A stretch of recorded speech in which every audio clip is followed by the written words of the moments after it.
Bueno, bienvenidos a todos muchachos, Dios les bendiga. Un saludo a los que nos han saludado.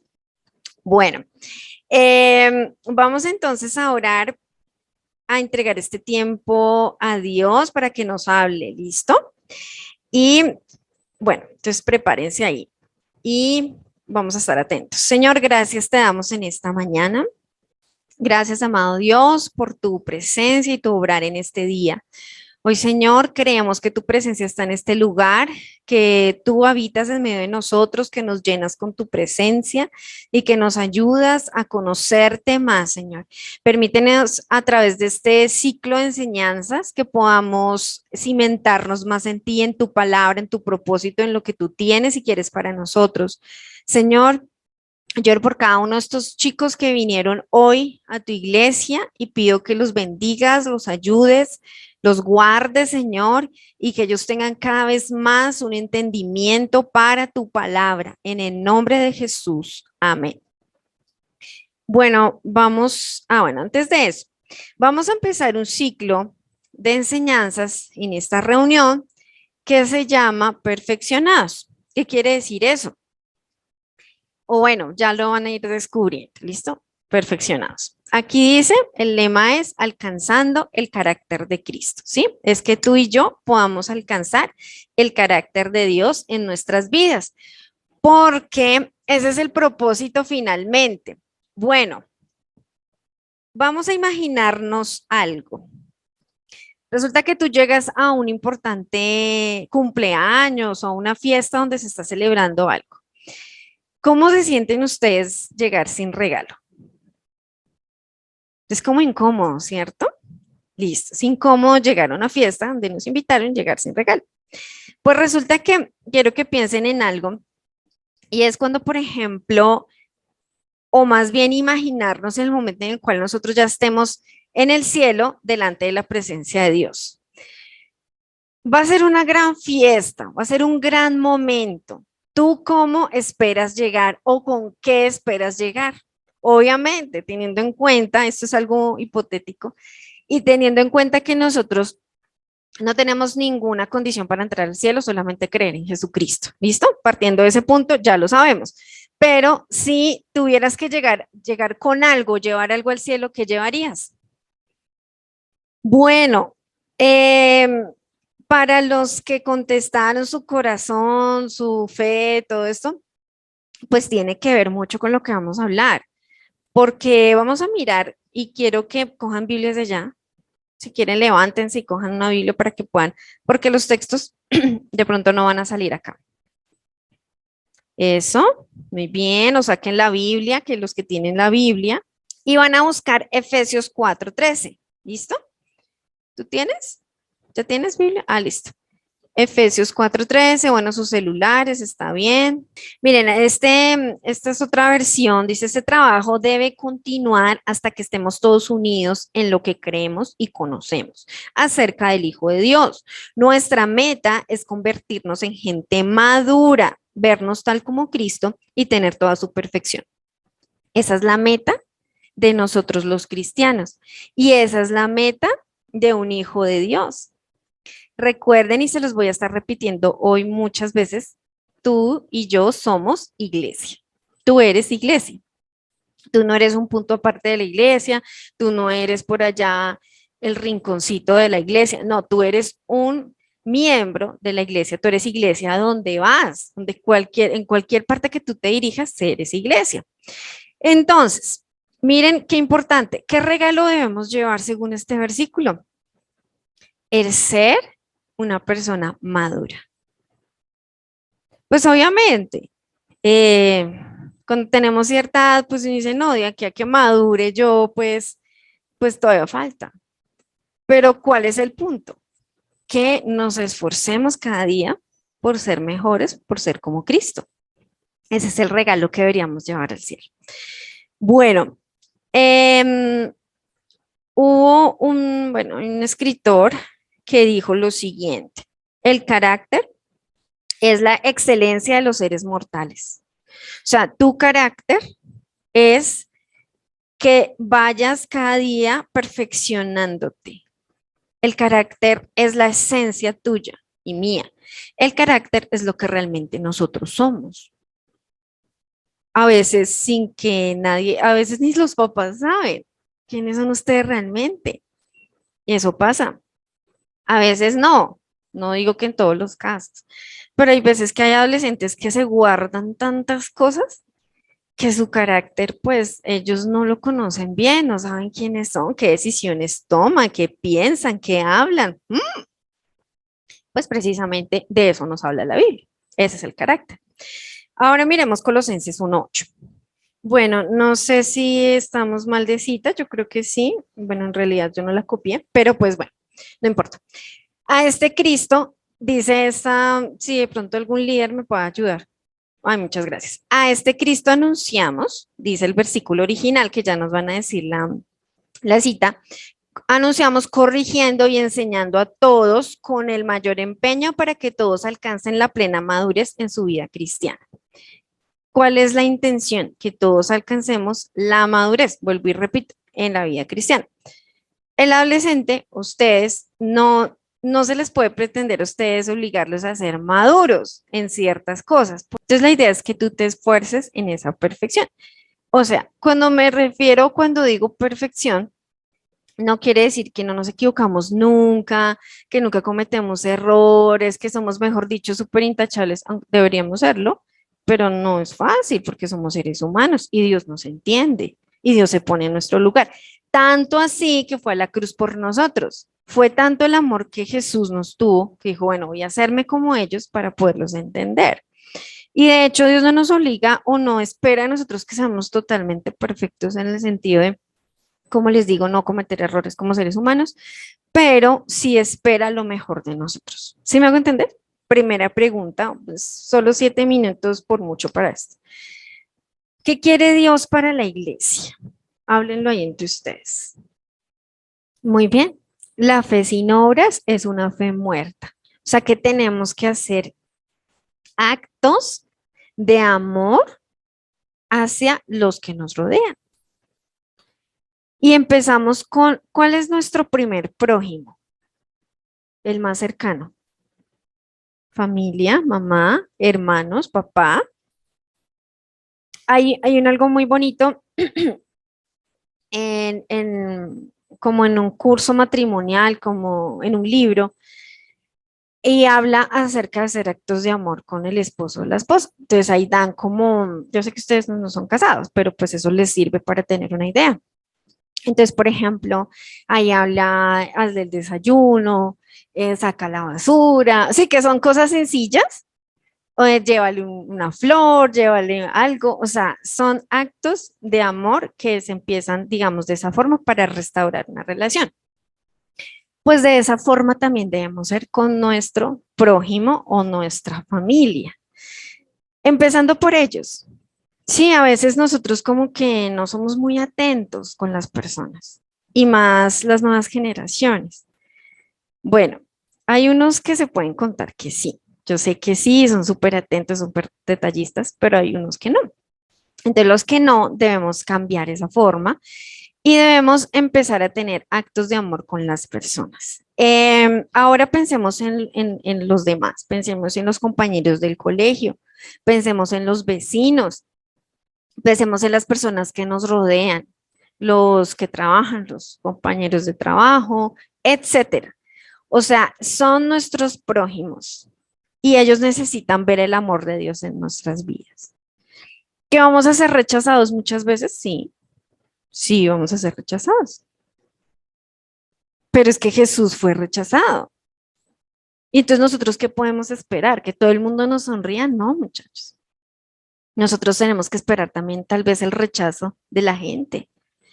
Y precisamente la iglesia del primer siglo fue conocida por su carácter, vivían para Dios, eran fieles al Señor, tenían fe, una fe fuerte, una fe impresionante, tenían un celo y un amor por Dios, pero también por las personas que les rodeaban. Es decir, ellos compartían voluntariamente sus posesiones con otros.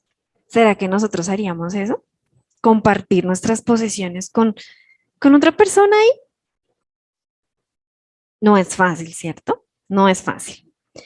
Ahora, esta generosidad causó tan gran impacto en las sociedades entonces que ellos dijeron, este pueblo tiene algo diferente, esta gente es diferente, esos seguidores de Cristo tienen algo diferente. Eso fue lo que impactó el corazón de la sociedad en esa época, por eso hubo tanto impacto, muchachos, por el amor, pero no solo el amor tiene que ir, como ya les dije, unido con una vida que viva para Dios, porque no puedo ser súper bueno con la gente y ser mentiroso, ser grosero, tener malos pensamientos. O sea, no, no. O sea, tengo que cambiar mi carácter, pero también eso se va a reflejar en otras personas. Ese amor que les tengo a ellos, porque amo a Dios, también amo al prójimo. Recuerden que Jesús, y eso lo enseñó mi esposo hace unos meses, Jesús tuvo o resumió la ley en dos mandamientos. ¿Cuáles son? ¿Los recuerdan? Perfecto, Car. Entonces, amar a Dios sobre todas las cosas y segundo, ama a tu prójimo como a ti mismo. Ese es el resumen de toda la ley. Porque los primeros mandamientos se refieren al amor a Dios y los últimos mandamientos se refieren al amor al prójimo. No matarás, no adulterarás, no dirás falso testimonio, etcétera. ¿Sí recuerdan? Entonces, de eso se trata la vida cristiana, de eso se trata. Y pues durante un tiempo vamos a estar viendo más cosas acerca del carácter cristiano. Espero que lo podamos poner todos en práctica. Y, miren, otra cosa es que la iglesia del primer siglo también estuvo caracterizada, y ahí voy al punto de que vamos a ser rechazados. Ellos fueron perseguidos, ellos participaron, o pues, mejor dicho, los romanos lo que hacían era ejecutarlos, los mataban. Existía el Coliseo romano, allá sacaban los leones para que se comieran las familias cristianas, las familias que querían seguir a Jesús, tenían que negar a Jesús o los mataban, los colgaban en las plazas públicas y los quemaban como antorchas. Si me hago entender, prendían fuego y los levantaban y eso hacía ver como que era un pecado, era un delito creer en Jesús. Si ellos no negaban a Cristo, eran muertos de esas formas. Todos los discípulos, excepto Juan, fueron muertos de maneras así, fueron mártires. Pablo fue decapitado. Pedro fue crucificado, pero al contrario, con la cabeza hacia abajo, porque él no quiso morir como Cristo, porque dijo que no era digno de morir así, etcétera. Entonces, esto nos lleva a pensar, esa iglesia fue muy perseguida, fue muy sufrida, pero aún así creció y tuvo una visión que cambió a la antigua Roma. O sea, después vamos a ver, si Dios nos permite, vamos a ver que Roma fue tan transformada por esto, que Roma tuvo finalmente un emperador, Constantino creo que fue, él dijo, bueno, ahora vamos a decretar que toda Roma sea cristiana, esa va a ser la religión. O sea, fue tanto el impacto que él decretó eso, pero después de un tiempo y después de que mataron a muchos cristianos. ¿Por qué? Porque se dieron cuenta que no podían con ellos. No los podían exterminar, no los podían acabar. O sea, eran como que se multiplicaban y cada vez salían más cristianos y eso, bueno, ¿qué vamos a hacer con esta gente? Ellos querían acabar con todos ellos. Y bueno, en tercer punto o en tercer lugar, la iglesia está llamada a predicar en todo tiempo y no necesariamente con palabras. Y yo no estoy obviamente aquí diciendo que no hay que evangelizar, ¿no? Aquí no quiero que me malinterpreten. Es más, tenemos ejemplos ahorita o testimonios donde aquí pues la mayoría de los líderes que ustedes ven y algunos de ustedes salimos a evangelizar hace un mes, yo creo, va a ser. Y gracias a Dios se ganaron personas para Jesús. Pero la vida cristiana no es solamente eso. Como ustedes veían en las preguntas ahí, o sea, la vida cristiana va más allá, es la transformación social, es la transformación de la sociedad. Miremos Lucas 10, 30 al 37. Entonces, aquí, perdón, está hablando acerca de una persona que le pregunta cómo y qué es amar al prójimo o qué tengo que hacer con el prójimo. Entonces ahí Jesús le da la explicación. Sé que hay varios personajes ahí en la historia, un judío, un sacerdote, un ayudante del templo, que pasaron y no hicieron nada, lo vieron ahí tirado, lo habían robado, lo habían lastimado, le habían hecho de todo, como pasa hoy en día también, y no hicieron nada. Y ustedes se han dado cuenta, por ejemplo, esos experimentos sociales que han hecho en esos programas de séptimo día. Creo que hace 8 días dieron algo así, yo lo estaba pasando y vi eso. Entonces hacían como una actuación, ¿no? Donde a un viejito, perdón, a un anciano, lo, lo robaban, le hacían algo, o lo hicieron también con jóvenes, lo hicieron con diferente tipo de población y se dieron cuenta que muy poca gente reaccionaba a ayudar a las personas. Muchos se hacían los locos, más que todos los jóvenes, según lo que yo vi. No lo vi todo, pero según lo que yo alcancé a ver. De hecho, hicieron el experimento ahí cerca como en una universidad, en una zona universitaria, y entonces hacían que robaban a un joven de ellos y los demás estaban alrededor y como que hacían esto, como que nadie hacía nada, o sea, tremendo. O alguien, unos señores como ya grandecitos por ahí, que unos 50 años tal vez, y ellos sí trataban como de defender o hacer algo sobre todo con los ancianos. Entonces, esto es lo que pasa en nuestra sociedad hoy en día. ¿Cómo debería ser el comportamiento de un cristiano frente a ayudar a una persona? No podemos ser con un corazón duro. Esta sociedad tiene un corazón duro. Esta sociedad se ha encargado de endurecerse por el pecado y eso es bíblico. Por la maldad que hay, el corazón de la gente se endurecerá y cada vez será más difícil. O sea, incluso la fe mengua, incluso las creencias menguan, pero también por esa situación el corazón se endurece. Entonces, ¿cómo está tu corazón? Si lo evaluaras de 1 a 10, ¿eres sensible? Y no me refiero a sensibilidad a estar llorando por todo. No me refiero a esa sensibilidad. Y me disculpan, yo también soy mujer y lloro y tengo emociones, pero tampoco no lo podemos pasar llorando. No me refiero a esa sensibilidad. Me refiero a que cómo soy yo con las necesidades de mi prójimo, de mi amigo, de tu amiga. Hablábamos con un grupo hace 8 días y una de las chicas del grupo, o hace 15, creo que les hicimos esa pregunta, ¿qué te duele, qué pasaría si le pasara algo a tu mejor amigo o a tu mejor amiga? Y ella, no, normal, nada. Y nosotros como, ok. Entonces, a tu mascota. Entonces, sí, ay, no, terrible, mi perrito, no, bueno, en fin. Entonces, a veces que hemos colocado por encima a los animalitos. Entonces, nos importan más ellos. Y no estoy diciendo que no, o sea, obviamente el que mata un animal está mal de la cabeza, está mal de sus emociones, eso no se hace. Pero, o sea, en el sentido de matarlo, o sea, a su propia mascota o matar a la mascota del vecino, o sea, porque pues hay animales que se sacrifican para comer, ¿sí? O sea, ¿para qué? Porque ahorita no, antes nos vamos a volver veganos y sí, o sea, como habría la cultura es así, muchachos. Entonces, salvamos un animal, pero matamos a los bebés en el vientre.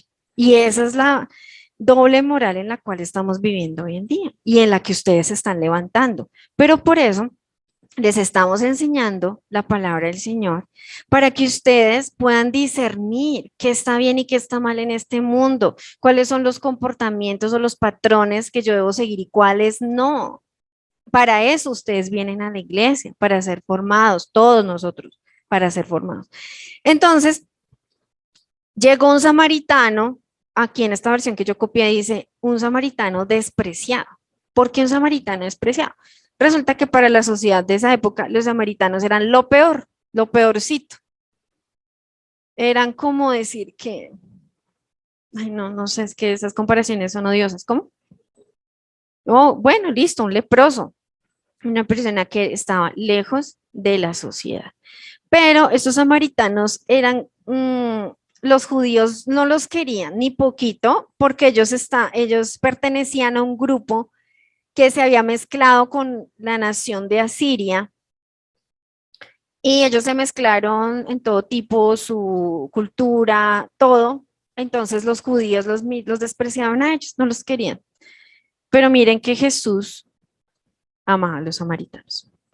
Y Jesús dice, este samaritano llegó y lo vio con amor, se acercó a él, vendó sus heridas, lo limpió, lo dejó en un alojamiento y dijo, por favor, cuida de él y yo cuando venga te pagaré todo lo que esa persona necesite. Eso fue lo que hizo ese samaritano. Y ese fue el ejemplo que Jesús puso para nosotros hoy en día. Y bueno, esto tiene de pronto otros significados que personas han predicado, pero de eso no vamos a hablar, sino vamos a hablar del amor que debemos sentir hacia los demás, hacia la sociedad. A veces juzgamos mucho a la gente. A veces queremos, o como cristianos pensamos, no todos, ¿no? Pensamos que estamos en una posición mejor y juzgamos. Uy, pero eso, miren, cómo hago, lo que hacen, cómo se visten, cómo se peinan. Bueno, en fin. Entonces nos volvemos así con los demás. Pero nuestro corazón no debe ser así. A nosotros Dios nos salvó y por su misericordia, de pronto no estamos, quién sabe en qué condiciones, ¿me hago entender? Pero si no fuera por Jesús, pues terrible. Ahora, ¿qué necesitan esas personas? El amor de Dios, pero también nuestro amor. Eso es lo que va a impactar. Que tú no juzgues a los demás, que tú no los señales, pero que tampoco, como María José decía, nos infiltremos con ellos y empecemos a imitarlos, porque eso ya es otra cosa. ¿Listo? ¿Sí me hago entender? Entonces, de esto se trata. Jesús comisionó a un pequeño grupo de creyentes para que llevara su mensaje a todo el mundo. Como les dije, eran 120 personas únicamente. Ellos lo hicieron y Dios utilizó el mensaje llevado por este pequeño grupo. Eran perseguidos, ya les expliqué, oprimidos, rechazados, vituperados. Este grupo le tocó súper duro, pero lograron cambiar el imperio romano. Esta ha sido llamada la transformación social más grande de las culturas de los últimos 2000. Ustedes sabían, chicos, o han escuchado que, por ejemplo, la Cruz Roja es de cristianos, o sea, la inventaron los cristianos, ok, por eso la cruz. Entonces es importante esto, o sea, esas labores sociales las han hecho los cristianos. La visión de tener universidades, hospitales, colegios, transformación de ciudades, señora, orfanatos, todo ha sido como la labor y la visión que Dios ha colocado en cristianos. ¿Listo? Para que lo tengan presente. Siguiente pregunta. ¿Será principalmente traer los perdidos a Cristo nuestra labor? ¿Qué creen ustedes? Santiago. ¿Será instruir y animar a los creyentes con un discipulado espiritual? ¿Será defender a los vulnerables de la sociedad, ministrar a una humanidad sufriente o confrontar las injusticias sociales que Dios aborrece? Muy bien, perfecto. Ese punto es importante. Escuchan lo que dijo Santiago. Proteger a los vulnerables. Dios en Proverbios dice que nosotros debemos ser como esa voz, ¿no? De los indefensos, o sea, defenderlos. Por eso somos pro vida. Nunca olviden eso. Ay, que es que esto, lo otro, sí pueden haber muchas cosas, pero ustedes saben que, y eso lo vamos a ver, porque también en la época romana, ellos echaban, cuando eran niñas, el soldado romano le mandaba una carta a la esposa diciendo, bueno, van a ser una niña, o sea, no, apenas nazca, o bueno, mejor dicho, no sabían qué era porque en esa época no había ecografías, pero le decía, si nace niña, bótela. No, sí, es que, y en la historia eso se ha visto, de hecho en China como solo podían tener un hijo, por el control de la población, porque eran mucha gente. Entonces el gobierno dijo, van a tener solo un hijo. Les decretó eso hace unos años, ahorita ya lo quitaron. No sé ahorita cuántos pueden tener, ¿2 en China o 3? ¿Ya pueden tener más? Ah, bueno, sí. Entonces resulta que lo que pasaba era que nacían niñas y las botaban, literal. Las botaban porque preferían pues un niño para que siguiera la... Bueno, sí, seguramente eso tenía que ser a escondidas, o sea, un tema fuerte ahí. O sea, imagínense cuántos niños han muerto en el mundo y en todas las eras por ese tipo de cosas, de pensamientos. Y en Roma pasaba eso en esa época. Entonces, ¿qué hacían los cristianos? Tratar de defender la vida. Sí. O sea, tratar de que no mataran a las niñas. Ya vamos terminando. O tendrá la iglesia un propósito amplio que comienza con la salvación espiritual, pero continúa hacia la transformación de su cultura. ¿Qué piensan de esa pregunta última? ¿Sí o no? Sí, ¿cierto? Entonces, la iglesia, ¿vas a decir algo? La iglesia tiene un propósito amplio. Obviamente, el hablar de Jesús, que las vidas se vuelvan a Dios, pero también una transformación cultural, o sea, de menos a más, o sea, como que Dios nos quiere llevar a eso. Bueno, muchachos, vamos a levantarnos. Bueno, antes de orar, quiero contarles algo y es un reto que les vamos a proponer. El reto es el siguiente. En esta semana, por favor, miren a su alrededor y háganle un bien a alguien, preferiblemente que no conozca a Jesús, preferiblemente, sin hablarle de Dios. Le vas a hablar con tu testimonio. Si tú ya ves que la persona, pues tú le hablas, pero inicialmente vas a hacer algo bueno, algo positivo, con un amigo, un compañero, un vecino. Listo, o sea, está bien con la familia y eso fue lo que vimos, pero es importante que lo hagamos en esta semana con una persona que sea nuestro prójimo, cómo poder impactar su vida y en esta semana lograr hacerlo.